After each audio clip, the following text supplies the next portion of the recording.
Hey there guys, I'm back doing another video. Today I'm here to go and do my top 5 most surprising announcements at this year's E3.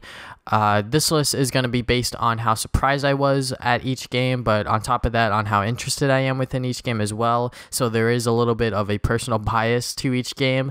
So this is my own list, this is my own opinions on each game as well. So take it for as it is. So let's just jump into the first game on this list at number 5.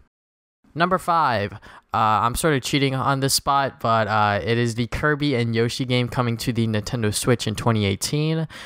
Both of these games surprised me in different ways, but the fact that both of these games were shown off back to back really surprised me. You know, like two, surprises at the same time, pretty much. So let's just talk about the Kirby game first. The Kirby game, it looks really good in terms of graphics. It looks really good in terms of gameplay. It's still using that same Kirby Return to Dreamland gameplay style, which I have no problem with. They've been using that ever since that game came out. They've used it on Triple Deluxe, used it on Planet Robobot, and now they're using it for this game. But this game has the double copy ability coming from the N64 game, which I'm very excited about. And yeah, the game just looks really fun, really good. I just cannot wait to go and see more of this game. Now for the Yoshi game for the Switch, I was surprised that this game was even announced. I had a slight hunch that there would be a Kirby game, but I wasn't exactly too certain. But the fact that they announced a new Yoshi game really surprised me, because I thought that Woolly World didn't do as well as it should have, but I guess it did well enough to warrant a new Yoshi game to come to the Switch. And this one has a new, I guess, gimmick to it. Instead of being part of yarn, now it is part of, like this cardboard place. It now has 2 layers to each level, 2 sides to it, I guess. So the new Yoshi game, I'm pretty excited for. They showed a lot of it during the Treehouse, so I'm not sure if they did anything for the new Kirby game. I don't think they did. But yeah, I cannot wait for both of these games to come out in 2018. Number 4, Shadows of the Colossus Remastered. This is probably the only surprising game that was at, the PlayStation conference. A lot of PlayStation's games at the conference were mainly games that we already knew about. They were just showing more of it, such as Spider-Man PS4 and Days Gone and God of War and, all of that VR stuff. But like Shadows of the Colossus Remastered, this is definitely a game that I don't think anyone expected. No one really was asking for it, or not that many people were asking for it, I should say.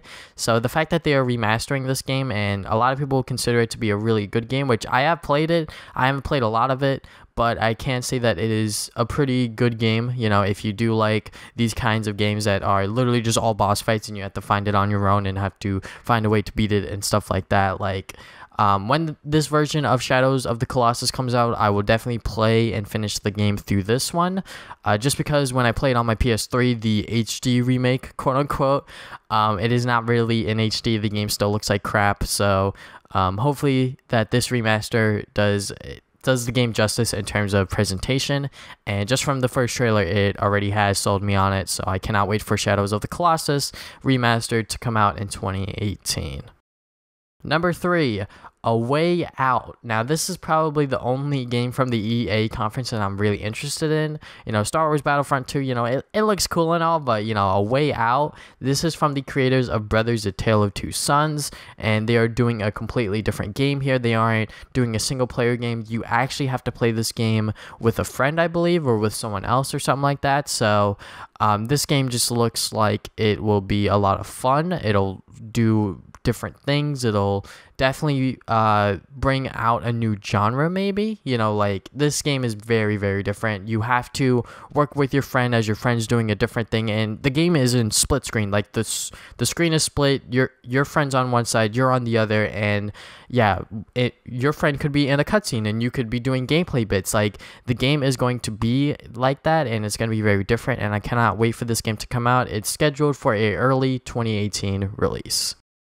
Number 2, a Pokemon RPG coming to the Nintendo Switch.